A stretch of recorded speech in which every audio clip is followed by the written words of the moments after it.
ज्ञान प्रकाश विवेक जी वर्तमान हिंदी साहित्य में एक महत्वपूर्ण नाम है। इन्होंने कहानी, कविता, उपन्यास, हिंदी गज़लें एवं लघु कथाएं लिखी हैं।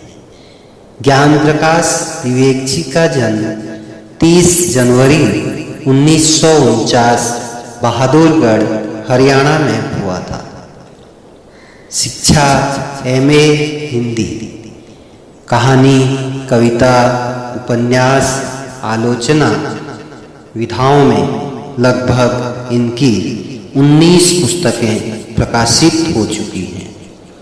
हरियाणा साहित्य अकादमी से 3 बार पुरस्कृत हो चुके हैं। ज्ञान प्रकाश विवेक जी हिंदी के आधुनिक लेखक हैं जो मानवीय संवेदना को बेहद करीब से छूकर महसूस करवाते हैं। इनकी भाषा एक अजीब सी खामोशी में लिपटी हुई भाषा है। ज्ञान प्रकाश विवेक जी लंबे समय से एकांत में रहते हैं और उनका वह एकांत उनकी भाषा में भी उतर आया है। ज्ञान प्रकाश विवेक जी द्वारा रचित लघु कथा जेबकतरा पाठक की मानवीय संवेदना को झकझोरने हेतु समर्थ रचना है। आइए देखते और पढ़ते हैं ज्ञान प्रकाश विवेक जी द्वारा रचित लघु कथा जेबकतरा। बस से उतरकर जेब में हाथ डाला, मैं चौंक पड़ा। जेब कट चुकी थी। जेब में था भी क्या, कुल 9 रुपये और एक खत, जो मैंने माँ को लिखा था कि मेरी नौकरी छूट गई है, अभी पैसे नहीं भेज पाऊंगा। 3 दिनों से वह पोस्ट कार्ड जेब में पड़ा था। पोस्ट करने को मन ही नहीं कर रहा था। 9 रुपये जा चुके थे।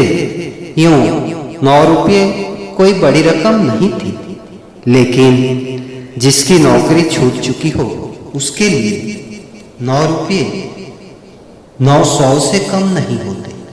कुछ दिन गुजरे, माँ का खत मिला। पढ़ने से पूर्व मैं सहम गया। जरूर पैसे भेजने को लिखा होगा, लेकिन खत पढ़कर मैं हैरान रह गया। माँ ने लिखा था, बेटा तेरा 50 रुपये का भेजा हुआ मनी ऑर्डर मिल गया है। तो कितना अच्छा है रे, पैसे भेजने में कभी लापरवाही नहीं बरतता। मैं इसी उधेड़-बुन में लग गया कि आखिर माँ को मनी ऑर्डर किसने भेजा होगा। कुछ दिन बाद एक और पत्र मिला। चंद लाइनें थी, आड़ी तेजी। बड़ी मुश्किल से खत पढ़ पाया। लिखा था, भाई 9 रुपये तुम्हारे और 41 रुपये अपनी ओर से मिलाकर मैंने तुम्हारी माँ को मनी ऑर्डर भेज दिया है। फिक्र न करना, माँ तो सबकी एक जैसी होती है ना, वह क्यों भूखी रहे। तुम्हारा जेबकतरा।